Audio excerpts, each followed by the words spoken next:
Hello,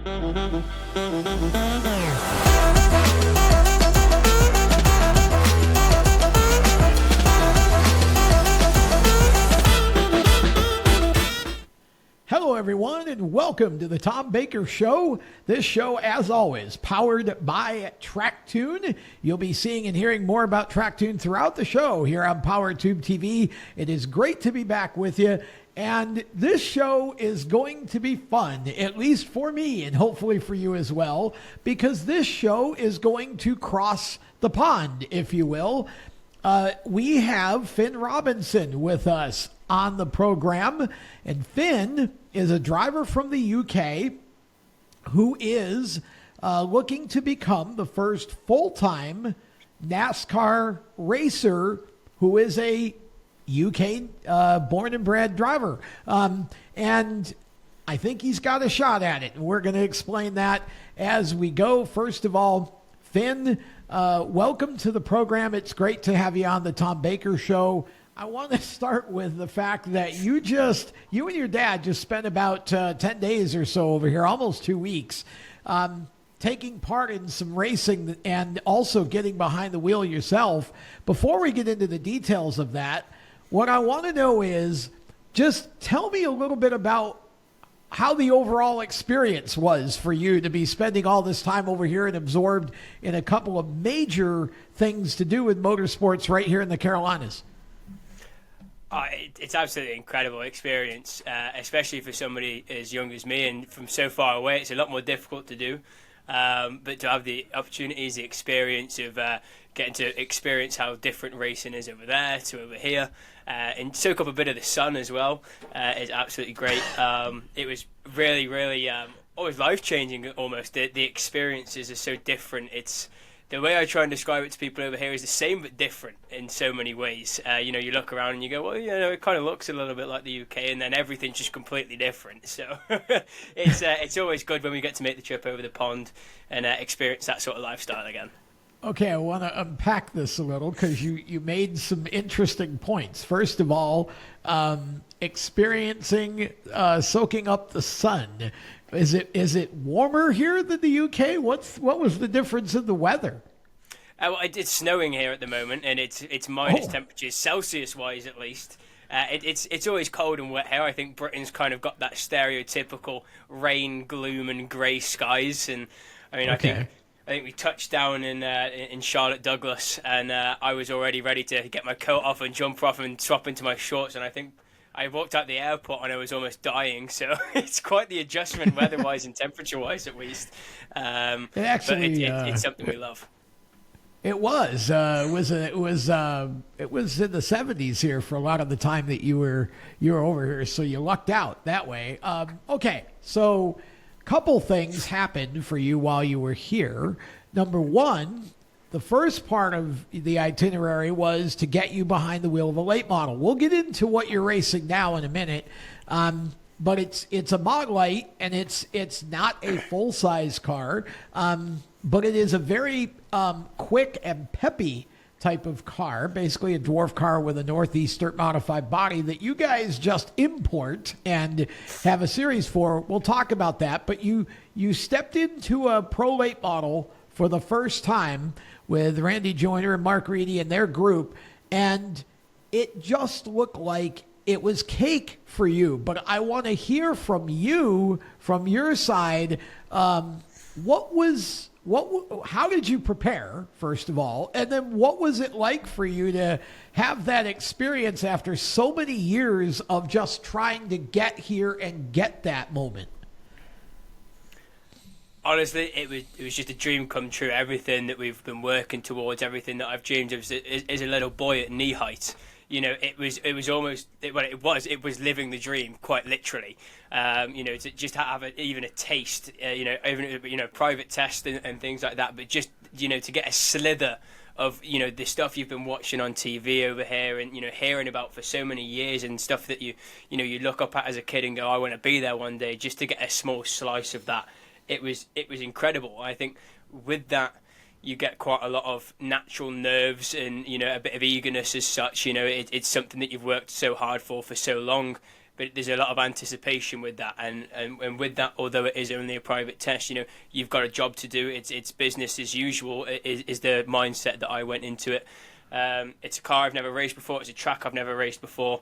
It's the whole environment, everything over that test is different to how we do things over here. So it was more so, just keep taking it, in my sense of chewing it up and spitting it out as such, take it on board and getting it done and dusted, and not so much quickly, but just making sure, and not letting it get to me. Don't let the pressure get to you, just take it all and be nice and calm and professional. But man, what a day that was, to go around a historical track like Hickory, and in such good equipment too from Reedy and everybody down there at the team. They put together such a good car. It was honestly just incredible. So you mentioned something, because I was obviously there filming and being a part of it. And I've tested a lot of drivers who have come out of, smaller, different types of cars into a late model. And you were up to speed, it felt like, from about the 7th or 8th lap. You were in the car, but yet you never bobbled. You never looked like you were pushing or beyond your limit. It was this sort of controlled, just almost crazy way that you glued yourself to the car right from the beginning. Talk a little bit about that, because you made a statement when you first came in after the first run that I think is just interesting to hear from a race car driver. Yeah, obviously the caliber of car to what you guys have over there to over here is quite different from an oval racing perspective. Obviously the main point for us going out there is, we're understanding we're not here to set lap records. We're not here to break the sound barrier as such. Right.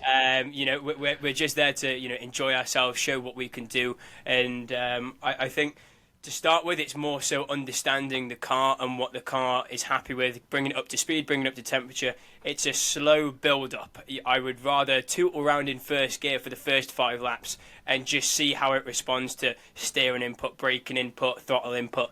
And then from there, you can build off that. You can just give it a little bit more, and you go up almost like in stages. And it was just the way the car was. It was just incredible. It literally, the car was like speaking to me as such. If the car had subtitles, it would have been great. The confidence and the self-belief, if you want to call it that, from the car gave me in them first just 5 or 10 laps. It was incredible. No point did it feel out of control. At no point was I, as I say, trying to push for a land speed record as such. But it just felt like it, was happy to keep giving. And there was one point going into turn 3 where I maybe got in there a little bit too hot, but at no point did it feel like it was going to step out, or, I was going to understeer up into the barrier, or, lose the back end. But it said enough. What the car did and how it reacted and what I felt as a driver just said, well, that was too much. The car didn't enjoy that as much. So now I need to know, okay, a bit slower in. And it really does talk to you. The car really does talk to you, especially that caliber of car. So to be able to get up to speed and enjoy it made it a lot easier. I'm not making fun of that statement or that language, but it makes me curious, because you have a car that you've won plenty of races in over there in the Model 8, and you've dirt, asphalt, you race in the rain on both surfaces, which I think is insane. But does your car talk to you as well? Like, I'm just curious if this car was so much more responsive to you, or you somehow felt something with this that you don't feel with yours. Tell us about the difference between the two cars, and, talk a little bit about that. Yeah, I think you've absolutely just hit the nail on the head. And to be honest, it's a little 50-50, to be honest, in both statements that you've just said. Is part of that is, yes, my car, the Mod Light back here, it does to a degree. And that's something I've always struggled with over the course of my career, I think, is trying to almost build a relationship with the car. You're a bond, you're 2 items coming into one. You're really trying to mesh together. And that's something that can take a little while to build, at least for me personally as a driver. It can take a little while to understand, or, to almost listen for it. Maybe you're looking or listening in the wrong places. But with that, I just felt like it almost spoke more clearly as such, is the best way I can describe it. And it was, the only way I can say it is it was very loud, it was very precise, and it was very quick. You know, like I say, it can sometimes take me up to 6 months, you know, to really understand and feel the groove of at least it did for the Mod Light. But I mean, I'm talking within the first 5 laps, you know, it was like I was reading an audio book through my earphones. It was insane. Wow, with the late model. So that's interesting to know. Because again, you looked very natural, and we were at Hickory Motor Speedway, by the way, for those wondering where the test was. And you know, you had never obviously been on the track, never seen the track personally. Track's got a lot of character. The corners are different, and yet it just looked like you belonged there. It was, and I find that interesting, given your background, that your sense of car control, I think, because of the fact that you spend a lot of your time racing with very little grip, you know, on, you know, wet tracks and whatever. It feels like you've just, even though I think that's an insane idea, it certainly has elevated your ability to feel and control a car. 100%. I've said it from the start. I don't necessarily always agree with racing in the rain, especially at the best of times with UK weather and things like that, when you get a monsoon roll through and you're on dirt. I mean, from a fan's perspective, it's pointless. The fans don't get to see anything. You know, you're all sort of bumper to bumper, single file traffic. From a fan point of view, it's rubbish, and I completely understand that. As a driver at times, it can be horrendous. It can be pretty rubbish and boring. But the car control and the ability to just feel that slight tweak or that just that slight little bit of movement through the tires, through, you know, rotation as such, you can really you really hone in on. I almost want to call it like a niche. You can really just feel that little bit extra that maybe you can't if you haven't been there or raced it like that before, or raced in them conditions. You really do look out for them just little minor things the car says or does, which I think really helps you fine tune. Yeah, it's crazy. I mean, I've seen, and you know, we have video and footage of you, you know, running in the rain, you know, and it just, especially on dirt, that's just not something we do here. But over there, it's just accepted on the ovals. It's crazy the differences between oval racing here and oval racing there. We'll get into more of that after, but. Give us a minute or so about your background. How did you start? What got you into it? So it all came from my father. He was racing himself. He used to race on ovals. He did everything from what we call over here bangers to lightning rods. He actually raced trucks, or as you guys call them, big rigs. He raced them over here on the ovals, on the short ovals, like shorter than Hickory, in fact. Wow. So they were a big series back in the day. Of course, health and safety, things like that nowadays make that not quite as possible. But he naturally got me into that. I grew up around the racetrack, and when he stopped racing, I sort of forgot about that. I forgot that part of my life and his heritage existed until I had the opportunity to almost go rental karting as such. We'd go every Sunday. When I was a kid, about 8 or 9 years old, he'd take me every Sunday to the local go-karting track. And it was just a rental session, you know, just a nice public session. And he just basically allowed me to do my thing. And there was a marshal there who taught me the racing line and the fundamentals of racing, not in necessarily like any private coaching sense or anything like that, but just showed me the basics and the fundamentals.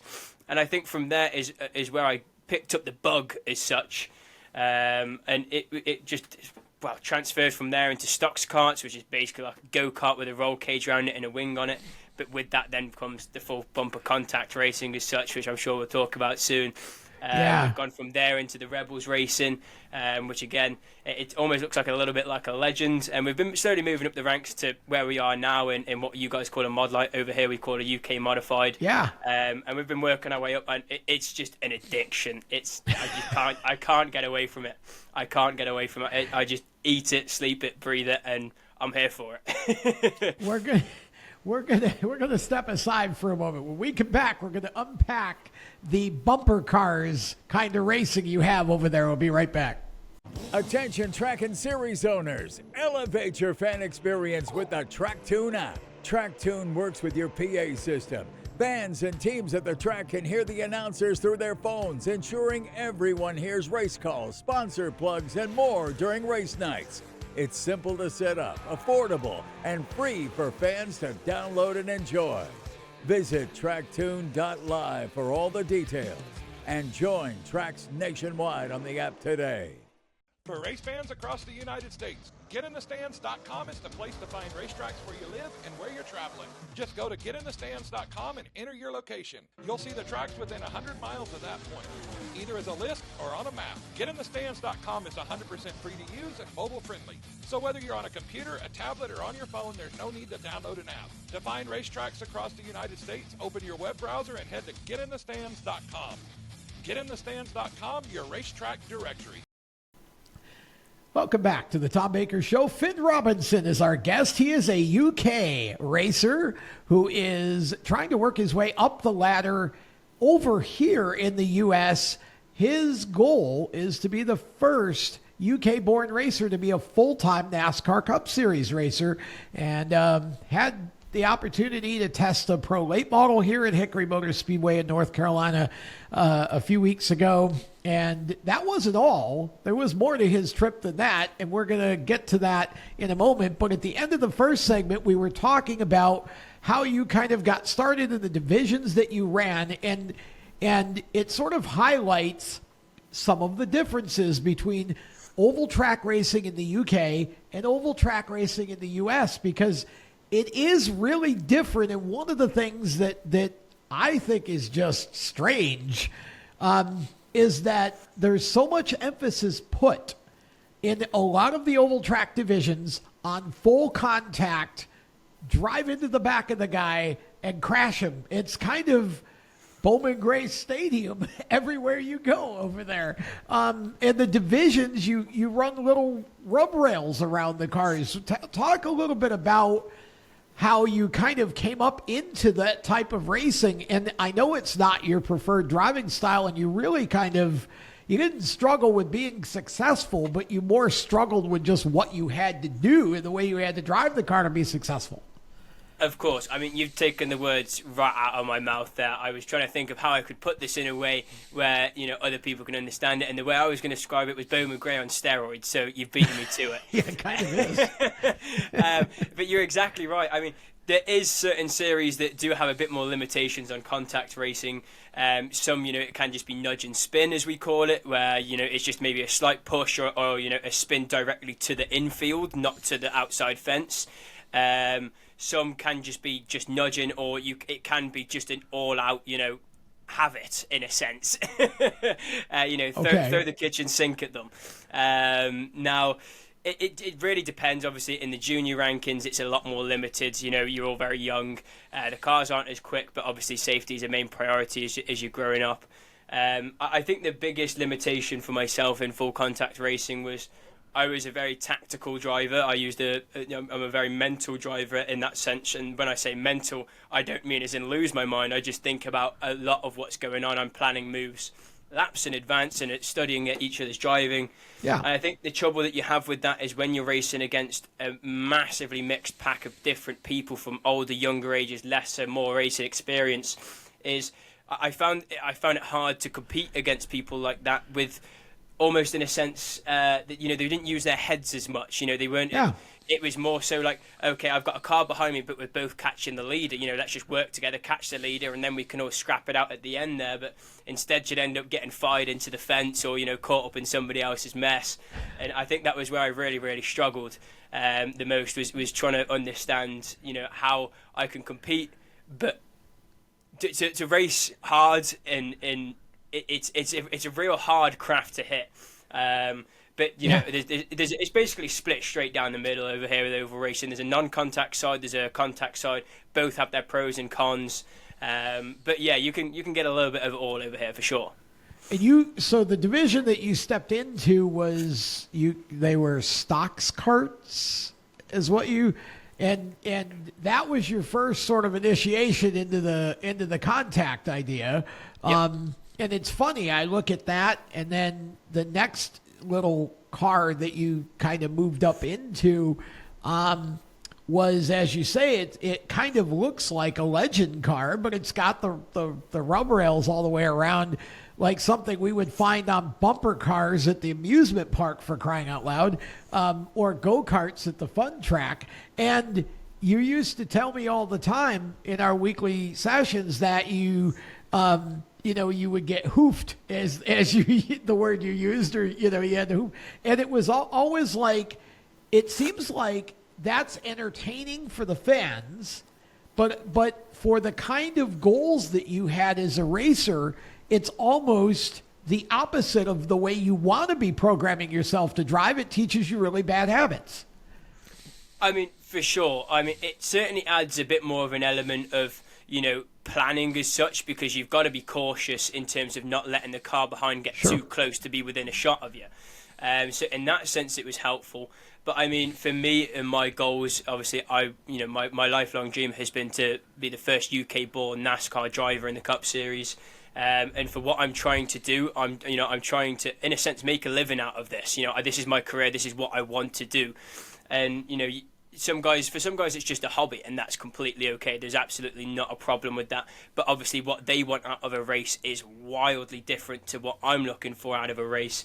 And I mean, the only slight downside to contact racing is when you're racing against people who maybe have like a short temper or a short fuse. Obviously, that can impact the racing outcome quite a bit. But then when you're hitting somebody wide, or you're moving them wide, you've got to hit them hard enough, in a sense, to not put them out of the race, but hit them far enough out the way so that they can't come back at you in the next corner and likely clean you out if they don't like it. That was the tough one. And I mean, it's great for rivalries and the fans, like you say. It's absolutely great to watch. But sometimes it can, as a driver, especially with my goals and what I'm trying to do, it can be a little bit tough. Yeah, it's kind of a conflict there of mental mindsets. And so then you finally had the chance a couple of years ago, beginning of last year actually, to move into the what you call UK modifieds, but they're actually Mod Lights from the US, and it's a division, for those who don't know, that's I'm going to say it's mostly seems to be Northeast based. There are pockets of them down here in the South, but a lot of it is Northeast. And they originated, they're dwarf cars basically, but they changed the bodies from the old sort of 30s coupe style sedan bodies to Northeast big block dirt modified bodies. And you took to that kind of like a duck to water, but I remember talk about the first couple times out in it, because I remember our conversations back then, and it was almost like, oh my gosh, I've died and gone to heaven because I've got some horsepower, and this thing is a real race car compared to what I've been used to. Oh, for sure. I mean, I remember it like it was yesterday. The first day I had my test in it, my first, my debut in the main event. I remember that much back. And I remember going out there in the test and pretty much with the same mindset as I went into Hickory with, was, building up slow in stages. I think back then maybe I was a little bit more naive to the horsepower difference maybe. And I remember going, yeah, right. And I remember going down the home straight at Skegness Raceway, which is just on the east coast of England, on a private test day in what was my new car. This is the first time I'd been in it. And I remember heading down the home straight and, getting there and letting my intrusive thoughts get the better of me and thinking, well, what's the worst that can really happen? I put my foot down and, maybe I'll, a bit of G-force or something. And I remember massing the gas for the first time, like just coming off the corner. And I was looking at the sky. I was like, wow, okay. And I obviously, as a natural instinct, slammed the anchors on, and then my head's down and the footwell, I'm staring at my feet sort of thing. And I'm like, okay, this is it. This is a lot different. The G-force is the way the car reacts and things. And we had a brilliant test day there. I learned quite a lot going out on my debut at Buxton at the start of that last year. It was monsoon weather, the new car in really tricky conditions, and I podiumed in it. I finished third in the main event, which I was absolutely over the moon with. Couldn't have wished for a better start to the season, really, or a better season as a whole as a rookie. We were really, really competitive, won multiple races on both dirt and asphalt, so nailed it, really. Yeah. Yeah, it was a great, and you had a chance at one point to win 4 different championships in your rookie year last year. I mean, that's pretty amazing, including what for you is a UK national championship. Explain a little bit about how all that works for the people here in the U.S. that don't understand it. Explain how your situation works with points and championships versus, what we have here. Because all we have is basically track and then maybe a regional. And then, you have multiples based on surface and all of that. Talk a little bit about the differences. So the main ones, for a brief overview on it, is we have the same like you have with track championships. Per track that you go to, you can be a track champion. That works the same thing. Then we have what we call the Gold Top or the World Championship. And we also have the national points. Those are the 2 big titles over here. Now, the Gold Top is what will make somebody a world champion or a national champion. And this is where it can get a little bit confusing. That's not like if we say F1 style points where the driver with the most points at the end of the season is the world champion. That works off, let's say, 8 races from the start to the middle of the season, where the select rounds that are what we call qualifying rounds. And the points you score in them rounds build a grid for a one-off main event. So if I score the most points out of them, let's say 6 rounds, I will start in the pole position for the World Championship race. Winner of that race is the world champion. Now, this is at halfway through the season, so we'll crown a world champion 6 months into the season. And then we have what we call the national championship, or can be called national points championship, shootout championship. It can get a little bit confusing in that sense, and that's like your stereotypical F1 style points, where the most driver with the most points is your national points champion. So those are the main championships we have. We can have more championships based on asphalt. So some drivers only do asphalt compared to shale or dirt over here. Not every driver does dual surface. So to give them, something else to work for, and give us as dual surface drivers something both to work for, is you can have a tarmac champion, you can have an asphalt championship. You can have a dirt championship. There's all sorts. You really can. There's plenty to go for, which is great, because you don't, if you have a horrendous start to, your first 6 months or something like that, or the first few months, or you miss out on the World Championship, you've still got things to work for. You've still got motivations and goals, and it's changing. You're watching constant score leaderboards and pointless leaderboards to see where you need to improve and, what you're competing for, basically. And so you had a shot at the national championship, both the asphalt dirt titles, and then also the world championship. What you call is basically a race that you win, and you had a shot at all 4 of those, and you ended up in the top 5 in all of the points battles. And then this year, of course, not quite the year that you would have wanted. You had a lot of time off over the summer. I know your dad was on assignment doing some things for the family business, so it just was kind of one of those, let's just step back for a bit, let that pass, and then came back in the fall, and then had a short season in the fall because you came over here. So I know that you're looking forward to kind of going back at it next year over there, but also hoping to have a schedule of races that would happen over here for you as well. Talk a little bit about what this year was like for you after such a big year last year. Not quite the year this year you would have hoped for, but again, still a lot of learning and a new car to sort out that you added as a dirt-only car. What was this year like for you?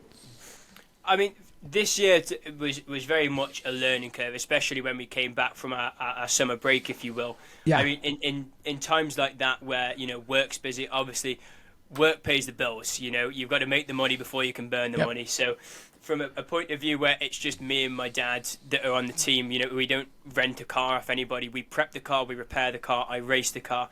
When it's so busy life-wise sometimes where you're trying to earn the money before you can burn it, sometimes it makes sense, especially from a mental point of view. If you can't prep that car to exactly where you need it to go out on that track and win, what are you going there for?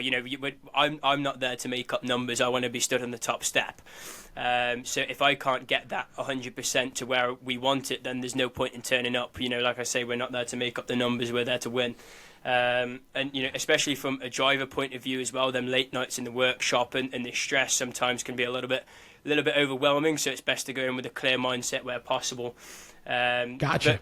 But bringing that second car in, we learnt a lot with the dirt car. It was quite difficult last year. The stress of swapping between dirt and asphalt setups, there's a lot to do in that. So bringing that second car in certainly helped with that. So fingers crossed, we've got something good in store for next year.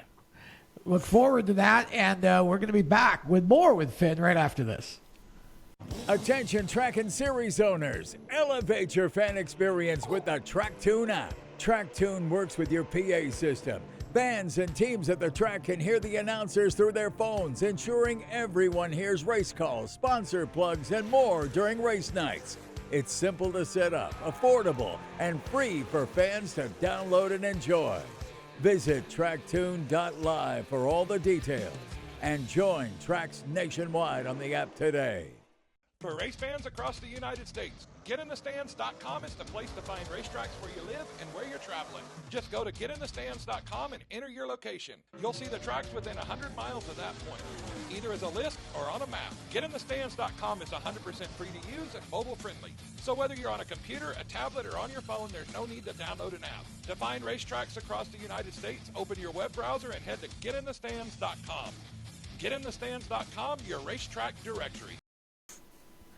Welcome back to the Tom Baker Show and PowerTube TV show, as always brought to you by TrackTune. Finn Robinson, our guest on the program. And Finn is a UK racer, 20 years old, whose goal is to become the first full-time NASCAR Cup Series racer to be born and raised in the UK, and tested a pro late model a few weeks ago. And you had a busy 10 days or so while you were here, Finn. I want to get back to that because I think people would kind of like to know. I mean, first of all, you're about the most Americanized Brit I've ever met. I mean, you can see, for those of you watching, the Route 66 sign that's behind him, right?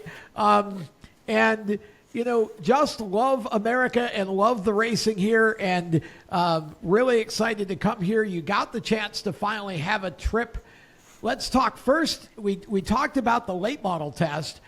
Let's talk about some of the places you got to see while you were here. Walk us through a little bit of that.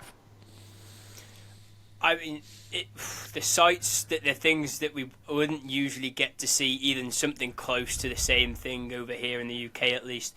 I mean, Days of Thunder, for example, that's a really big series, a big movie over here in the UK. And to be stood there in front of the actual barn was like, whoa, and I mean, with that, you've got everything in the same place. Like North Carolina as a state, that there's so much to do and see in the racing state, as they say. And for somebody who's so invested in both the sport and, from a fan and driver perspective, the things you get to do and see, the people you get to meet that are just on your doorstep, the stories, it's incredible. I could sit there all day and listen to it and look at it all. I mean, we were very, very, very lucky to see some of the things that we did. We got to go around a couple of the teams, the NASCAR shops. Which teams? Which shops? So we went into Team Penske, and we went into the Hendrick Motorsport Museum as well, which was very, very cool to see. As a Hendrick fan myself and a Chase Elliott fan, that was quite cool to see some of the things in there. And ended up almost buying out the tuck shop, as we'd call it. There was plenty of merch there to buy, which we just love.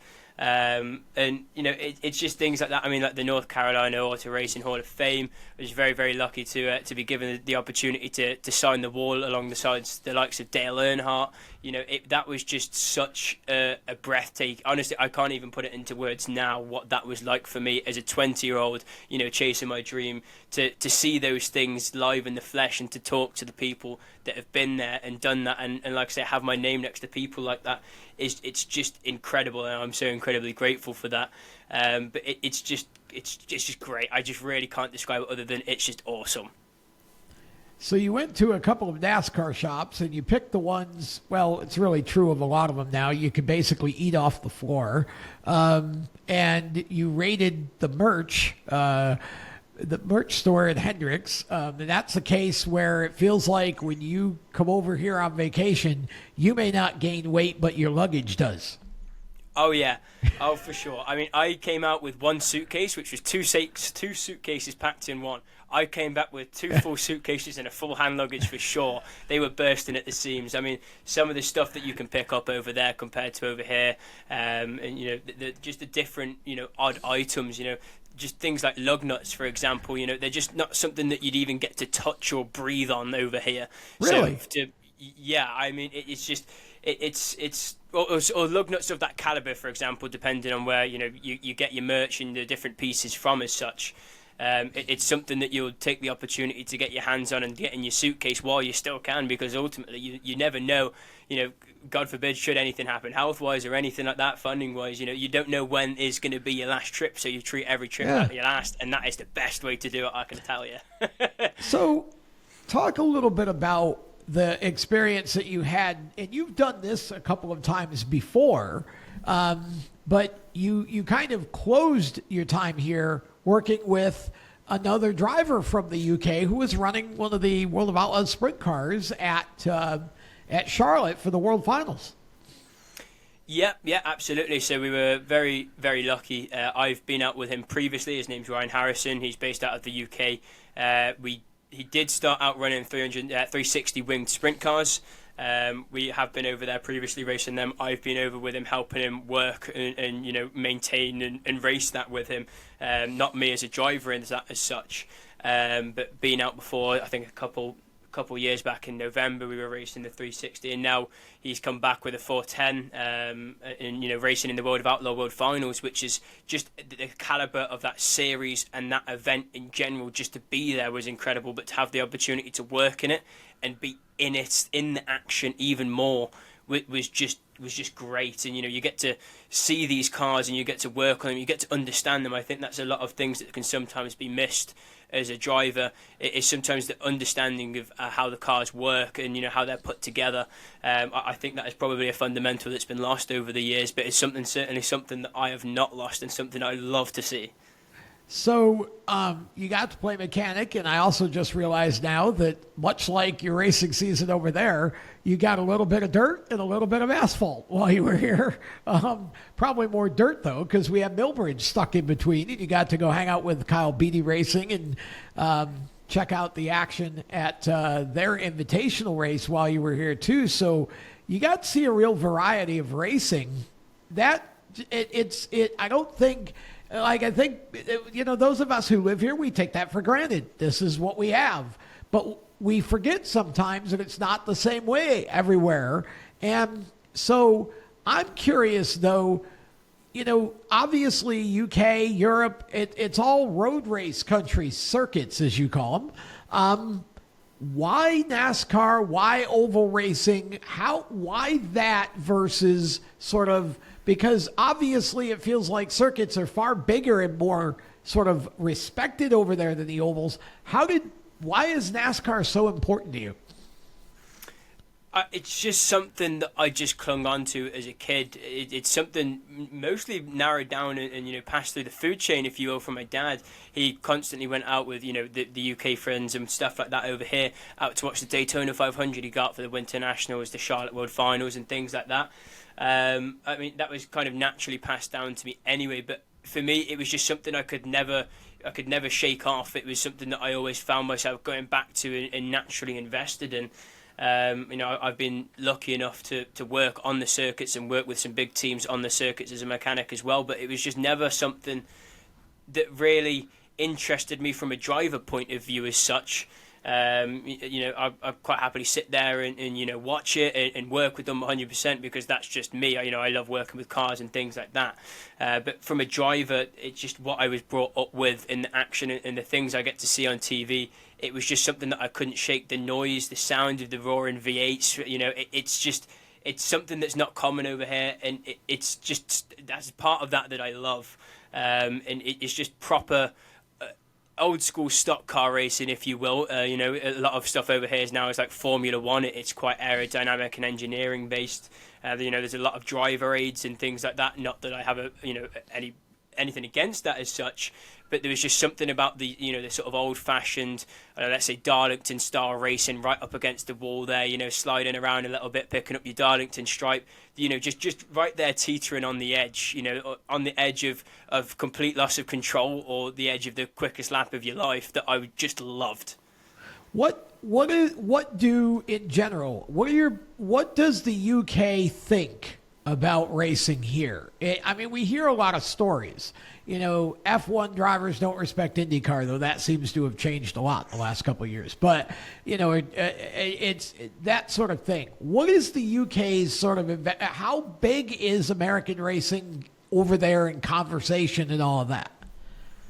It's not at all, but it's weird. Nobody talks about it. Nobody watches it really as such. It's not like it's unheard of. You mentioned to anybody, I think the easiest way for me to describe it to people over here, especially going over for the test and things like that, it was NASCAR. Everybody's heard of NASCAR, things like Lightning McQueen and stuff like that. Everybody knows roughly what the sport is, but nobody knows anything about it. It's not something that's really broadcast or publicised over here as much. It's heard of, but nobody really knows about it, like I say. And then, of course, you've kind of got the classic rivalry of F1 versus NASCAR, what's better. And, F1 fans, I think, will always maybe throw NASCAR under the bus a little bit, and NASCAR will throw F1 under the bus a little bit. And that's all cool, everybody has, the fun little bits of time and the little bit of rivalry there, if you will. And people have got their, decisions based off what they want to see at the racetrack and things like that. Yeah. But I think for a lot of us, it's more so just the racing in general, the sport in general that we love. And the favourite part of my sport and what I love doing is watching the NASCAR and getting to go to them short tracks. But you did, as you mentioned, you've worked for several different circuit teams over there in about a minute or two. Give us a bit about that. Yeah, so I was very lucky to go to what's called the National College for Motorsport over here, which is based out of Silverstone, Northampton in the UK, which is just actually on the UK F1 track, the UK Formula 1 track. Studied there for 2 years to be a motorsport technician. Was very lucky from there to go and be a freelance motorsport mechanic. Got the chance to work with AF Course, which run over here in Ferrari Challenge UK. They run the Ferrari 488 Challenge cars. We had a field of about 20 of them. And then from there, working with teams like 360 and endurance racing with the LMP3 and the European Le Mans Series. The Radical race cars, the Radicals were just awesome as well. Getting to get my fingers in all the pies as such. So you've had a lot of experience working on cars, which obviously helps you when you're driving them because you understand them much better and how they actually work mechanically.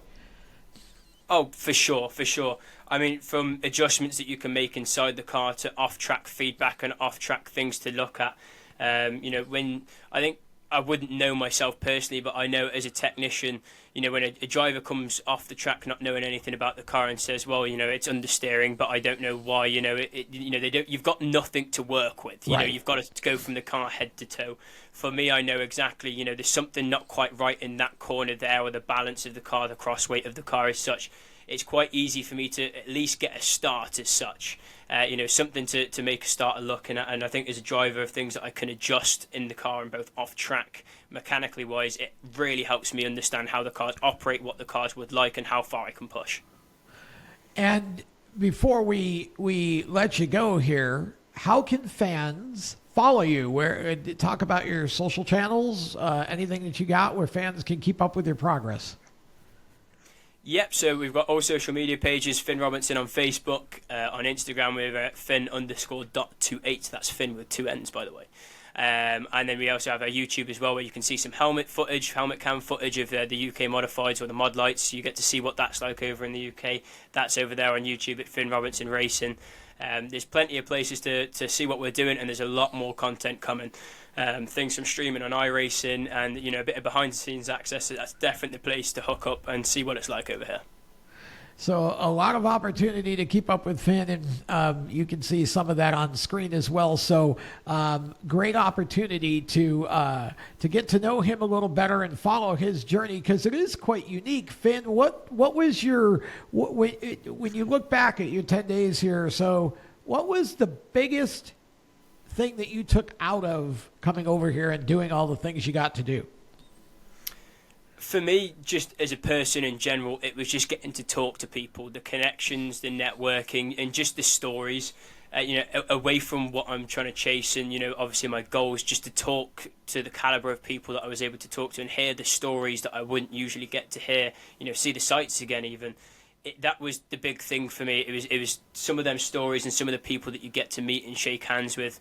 It's they're right there on the doorstep. They're people that some of these people over here in the UK will never even get to have the chance to meet. It was just breathtaking. It was literally a dream come true, and it's something I'll never forget from both this trip, previous trips, and things like that. Just getting to talk to the people and how invested they are in my journey and what I want to do, and then how it is vice versa. I'm so invested in their sport, and it's incredible. It's something I'll never forget.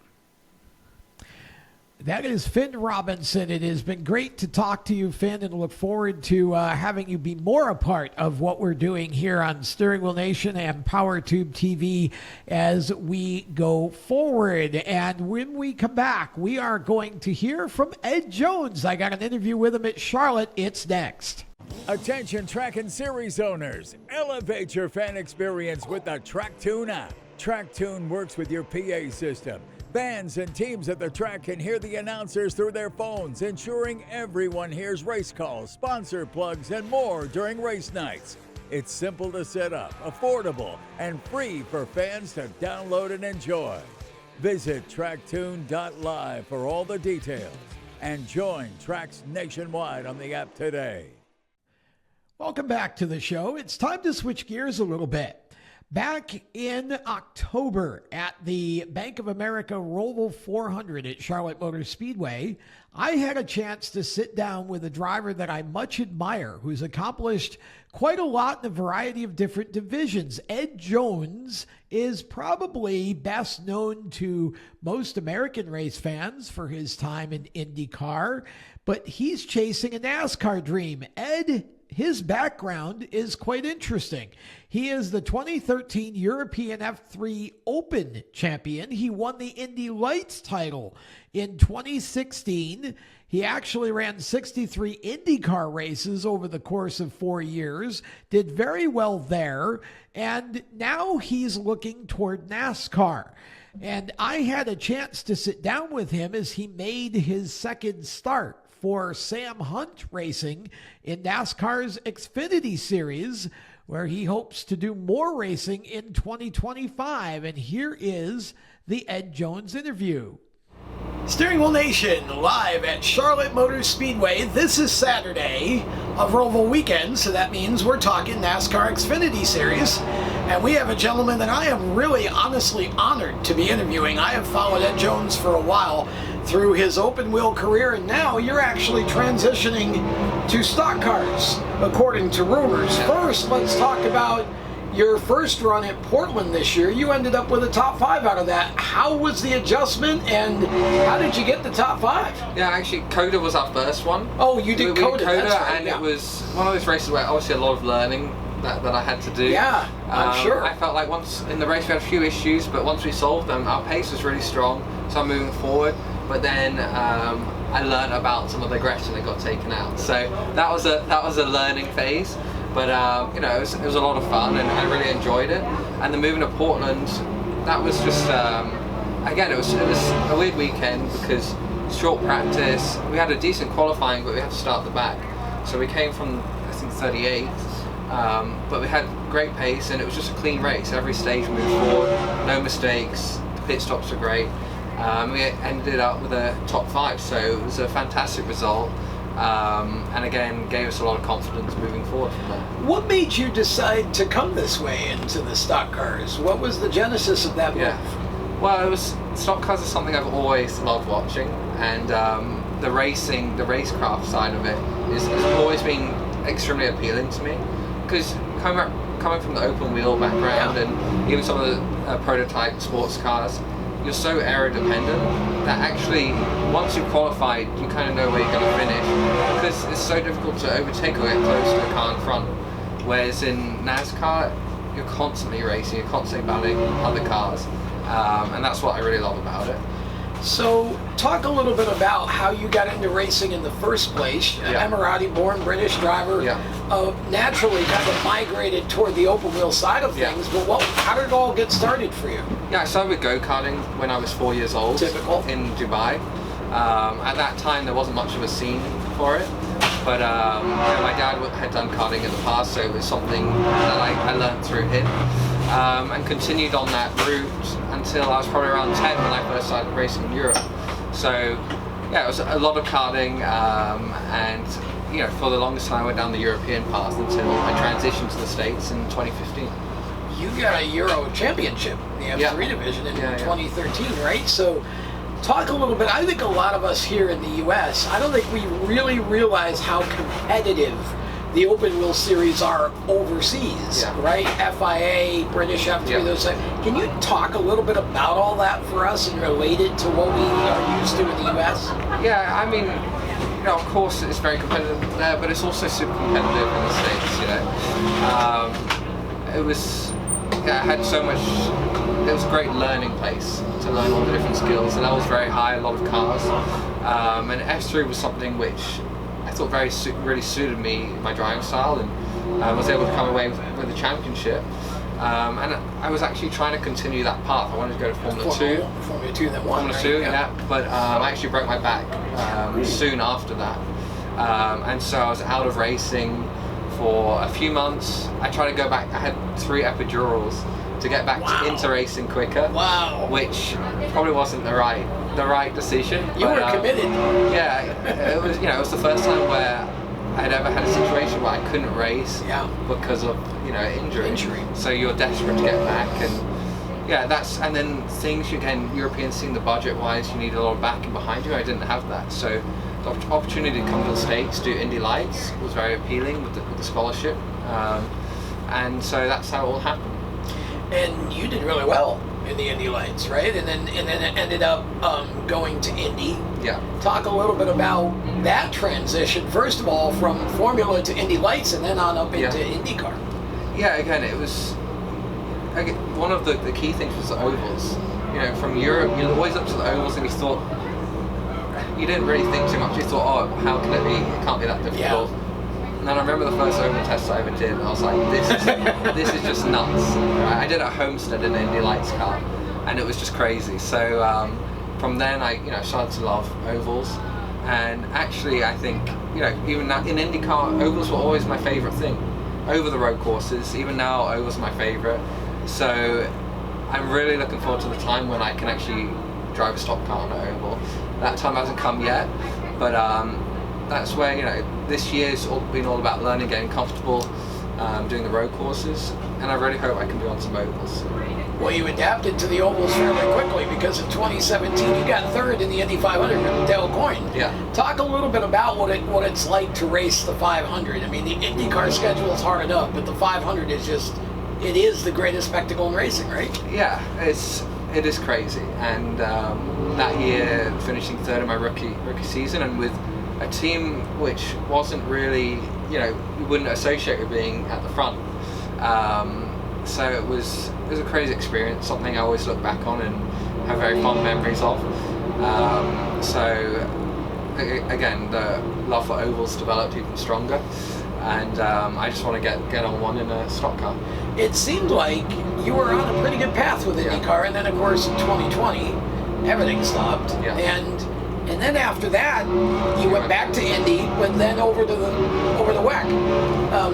It's career progression and trajectory is such a key part in a driver's career, and winning Indy Lights 2016, great rookie year 2017, then I went to Ganassi 2018, and that's when everything was good and looking strong. But as you know, with motorsport, there's so many different variables. Yeah, for sure. So many different variables that you can't control yourself, and I learned a lot of things throughout that time, which probably was a very tough. After that Ganassi year, which was very tough to accept at the time, and I went back into IndyCar in 2019 when I probably shouldn't have in the situation. Oh, okay. Because again, motorsport's all about perception, And at the end of the day, no one cares what car you're in, what the team situation is.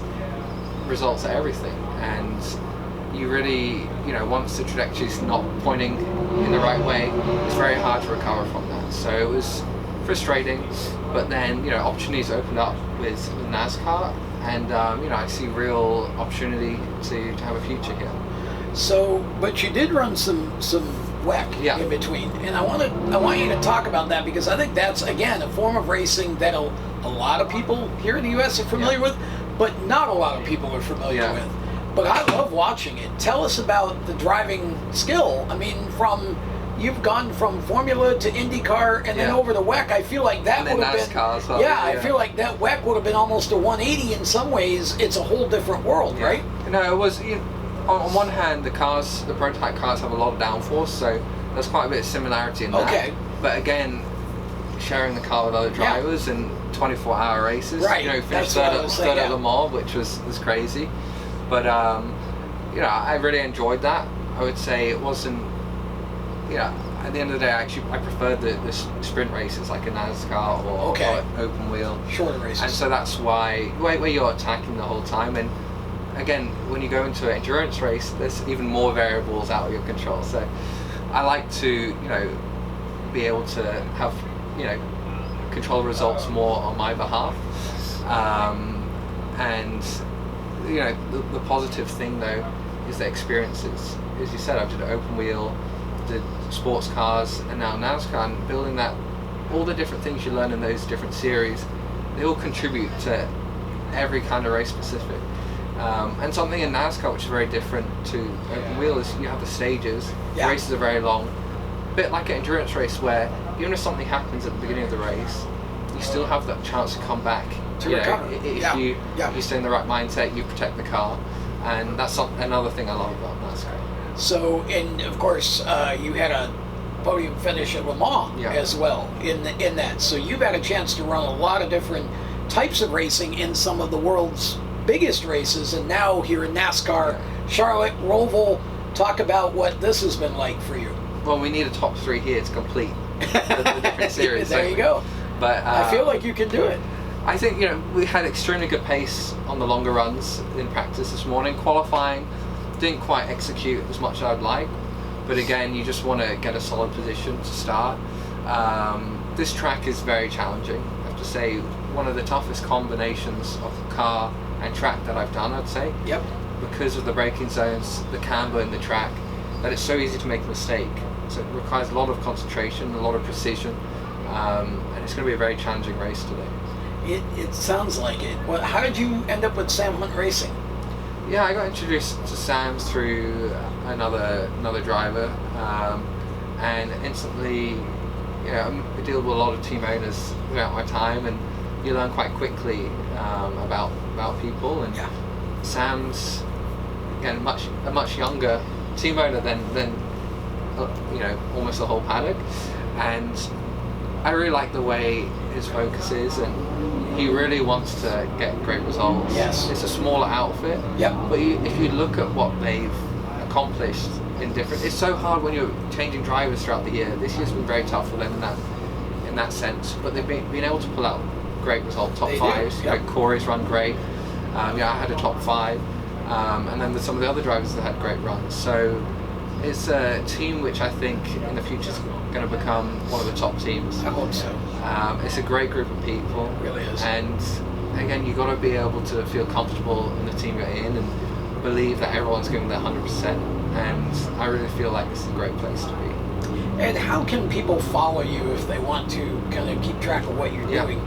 Tell us about social, website, any of that. Yeah, so I would say the main thing I update is my Instagram is _Edward Jones. I use Twitter a bit, which is Ed Jones Racer, but not as much. Okay. I'd say Instagram is the best one to follow, and I just hope maybe we can get another race in before the end of the year, but again, there's so many things coming up. Otherwise, we focus on maybe putting together a bigger program for next year. Thanks for taking some time for us, Ed, and wish you all the best this weekend and going forward. Thank you. That's Ed Jones. That was Ed Jones, and I hope you enjoyed that. It was a lot of fun to talk with him. He's got such a variety of motorsports experience. And I thought actually putting him into the same show as another UK driver in Finn Robinson, and having Finn have sort of a similar path, just different series, but multiple different opportunities to work on and drive cars. It just seemed like a good match, and really enjoyed talking with Ed. We're going to try to get him back on a future show to go deeper into his background and talk about some of the races that he's been a part of over the years. However, that ends this episode of the Tom Baker Show. First of all, thanks to TrackTune and all of our other partners for all their support, and thanks very much to PowerTube TV. And we invite you to check out steeringwheelnation.com for more great content all week long, as well as our streaming channel right here on PowerTube TV. Just type in Steering Wheel Nation, and we have got back episodes of the Tom Baker Show running all day long on the streaming channel. Much more to come as well in 2025. More content, more programming. So if you like this show, you're going to get more of it in 2025. We're excited about that. Until next time, I'm Tom Baker. Thanks for watching. So long.